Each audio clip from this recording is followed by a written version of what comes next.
सुप्रभात प्यारे बच्चों। आज फिर हम बाल राम कथा से अपना पाठ राम का वन गमन पढ़ रहे थे। हमने देखा कि श्री राम ने किस प्रकार कौशल्या माता से आज्ञा ली, राजा दशरथ से आज्ञा ली और फिर वह सीता से आज्ञा लेने के लिए गए, लेकिन सीता ने उनकी बात को नहीं माना और वह भी वन में चलने के लिए तैयार हो गई। अब श्री राम के साथ सीता और लक्ष्मण भी वन जाने के लिए तैयार थे। तो अब वह अपने पिता राजा दशरथ के पास दोबारा से आज्ञा लेने के लिए जाता है, तो उसके पिता उसे कहते हैं कि तुम इस निर्णय को नकार भी सकते हो, तुम कह दो कि यह राजा की जो आज्ञा है वह अनुचित है और मैं इसको नहीं मानूंगा। लेकिन श्री राम शांत स्वभाव से राजा दशरथ को समझाते हैं, उसको समझाते हुए कहते हैं कि आपके जो अंदर की पीड़ा है आपको ये सब कहने पर मजबूर कर रही है। तो बच्चों चलो आगे अपना पाठ प्रारंभ करते हैं। इसी बीच रानी कैकेयी ने राम, लक्ष्मण और सीता को वल्कल वस्त्र दिए कि तब जब श्री राम राजा दशरथ से वन में जाने की आज्ञा ले रहे थे, तो इसी बीच में रानी कैकेयी थी, उसने उसको वल्कल वस्त्र, वल्कल यानी कि जो वन में पहनने के जो अलग वस्त्र होते हैं, क्योंकि जो राजा के वस्त्र होते हैं, राजसी वस्त्र होते हैं, उनमें तो वो वन में नहीं जा सकते, इसलिए उनके जो वल्कल वस्त्र थे, वन में जाने के जो वस्त्र थे वो दिए। राम ने राजसी वस्त्र उतार दिए, तपस्वियों के वस्त्र पहने कि श्री राम ने, सीता ने और लक्ष्मण ने राजसी वस्त्र उतार दिए और तपस्या जैसे कि जो तपस्या करते हैं, वन में रहते हैं, उनके जैसे वस्त्र पहन लिए। सीता को तपस्विनी के वेश में देखना सबसे अधिक दुखदायी था कि जब राजवंश के लोगों ने सीता को तपस्विनी यानी साध्वी की तरह तपस्या के वस्त्रों में देखा तो वो उनके लिए अधिक दुखदायी था। महर्षि वशिष्ठ अब तक शांत थे कि महर्षि वशिष्ठ थे, बिल्कुल शांत थे। उन्हें क्रोध आ गया। उन्होंने कहा सीता बन जाएगी तो सब अयोध्यावासी उसके साथ जाएंगे, भरत सोनी अयोध्या पर राज करेंगे, यहाँ कोई नहीं होगा, पशु पक्षी भी नहीं। जब सीता ने तपस्वियों के वस्त्र पहने तो गुरु वशिष्ठ को अत्यधिक क्रोध आ गया और उन्होंने कहा कि सीता वन में नहीं जाएगी। अगर सीता वन में जाती है तो अयोध्यावासी, सभी अयोध्या के निवासी वन में जाएंगे। अब भरत यहाँ के राजा बनेंगे और वह खाली अयोध्या पर ही राज कर लेंगे। एक बार फिर राम ने सबसे अनुमति मांगी।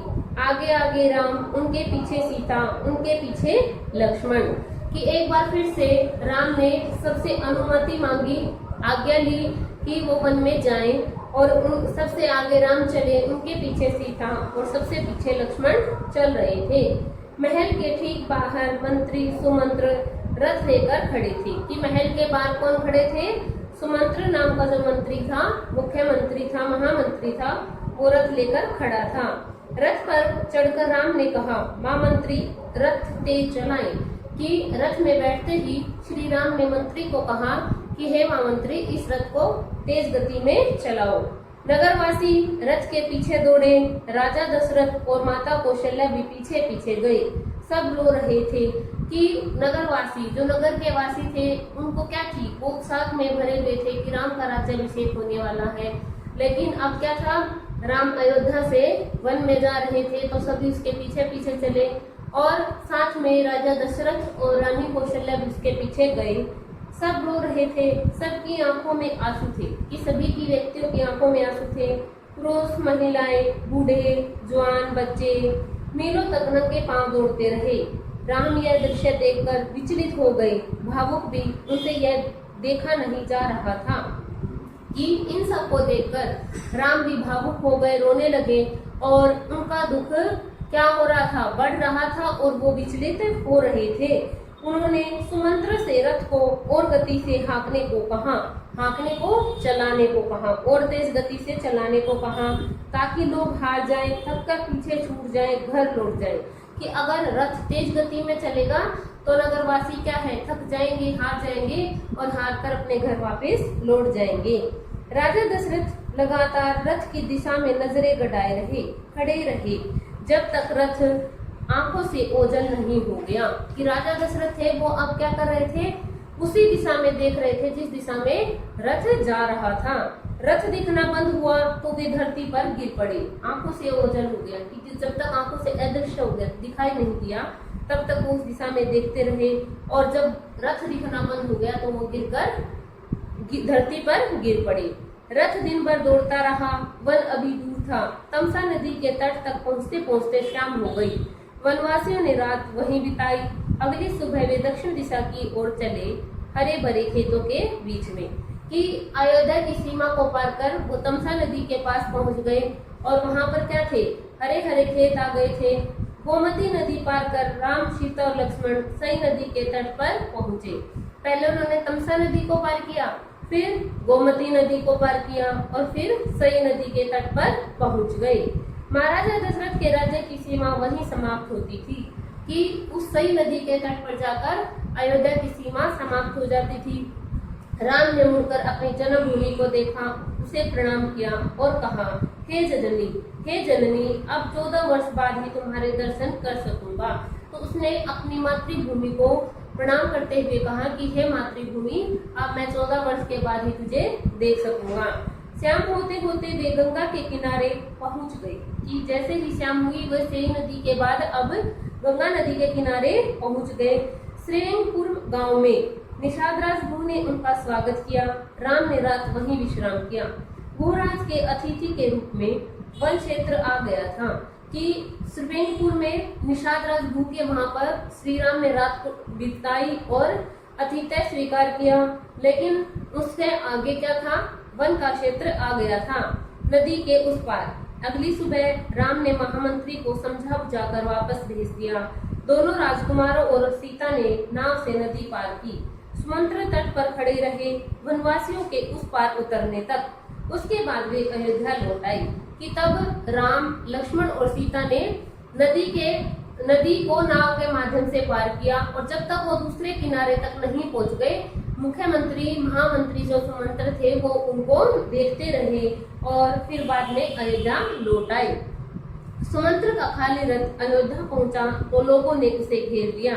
वे राम के बारे में जानना चाहते थे। सुमंत्र बिना कुछ बोले सीधे राजभवन गए। राजा दशरथ कौशल्या भवन में थे, बेचैन सुमंत्र की प्रतीक्षा में।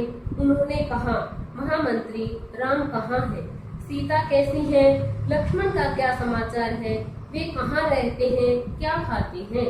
कि जब सुमंत्र खाली रथ के साथ अयोध्या में लौटे तो नगरवासियों ने उससे घेर लिया और राम के बारे में जानने लगे, लेकिन उसने कुछ जवाब नहीं दिया और वह सीधा राजा दशरथ के पास कौशल्या भवन में पहुंचा और देखा कि राम क्या थे, राजा जो दशरथ थे बेचैन थे अपने पुत्र और पुत्र वधू के बारे में जानने के कारण। और उसने कहा कि वो कहाँ रहते हैं, क्या खाते हैं, उनका क्या समाचार है। इस प्रकार के विभिन्न प्रश्न उससे पूछने लगे। सुमंत्र की आंखों में आंसू थे। उन्होंने एक एक कर महाराज के सभी प्रश्नों का उत्तर दिया। सुमंत्र को पता था कि दशरथ को इन उत्तरों से संतोष नहीं होगा। महाराज की बेचैनी बनी रही, बढ़ती गई। वन गमन के छठे दिन दशरथ ने प्राण त्याग दिए। राम का वियोग उनसे सहा नहीं गया। सुमंत्र को पता था कि इन बातों से राजा दशरथ को चैन नहीं मिलेगा, संतोष नहीं मिलेगा, लेकिन क्या था, वो बार बार उसके बारे में प्रश्न पूछ रहे थे। तो मंत्री सुमंत्र ने उन सभी प्रश्नों का उत्तर दिया। और फिर क्या हुआ कि राम के प्रति राजा दशरथ का अत्यधिक लगाव था। वे उसके वियोग यानी उससे दूर होने का जो दुख था उसको सहन नहीं कर पाए। और जिस दिन राम गए थे उससे छठे दिन ही राजा दशरथ की मृत्यु हो गई। दूसरे दिन महर्षि वशिष्ठ ने मंत्री परिषद से चर्चा की।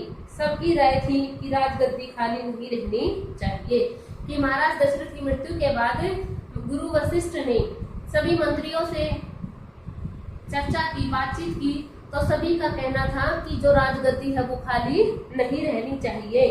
तय हुआ कि भरत को तत्काल अयोध्या बुलाया जाए।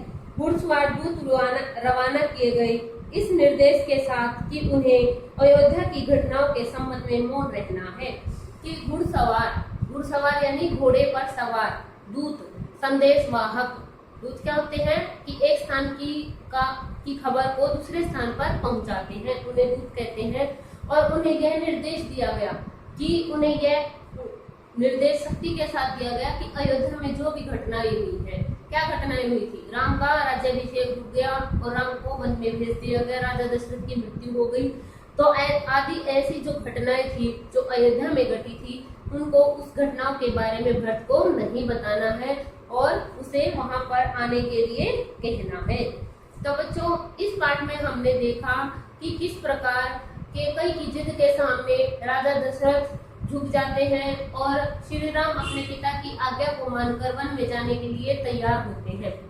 लेकिन जब सीता को राम के वन में जाने का पता लगता है तो वह भी उसके लिए साथ वन में जाने के लिए तैयार हो जाती है। लेकिन जब रघुवंश के सभी व्यक्ति उसको देखते हैं, सीता को तपस्या के बीच में देखते हैं, तो उनका दुख बढ़ जाता है और वो भी उसके साथ वन में जाने के लिए तैयार हो जाते हैं। लेकिन श्री राम सभी को समझा बुझाकर खुद वन में चले जाते हैं और राम का दुख, राम से दूर होने का जो दुख था, उसके पिता राजा दशरथ सहन नहीं कर पाते और जिस दिन राम जाते हैं उसके छठे दिन ही राजा दशरथ की मृत्यु हो जाती है। और उसके बाद गुरु वशिष्ठ के आदेश पर दूत भेजे जाते हैं कि तत्काल यानी उसी समय कहो कि भरत को आए और अयोध्या में आकर अपना राजकाज संभाले। बच्चों, अगर आपको कोई भी कंफ्यूजन है, कोई डाउट है, तो आप कमेंट सेक्शन में लिखकर जरूर पूछें। Thank you very much.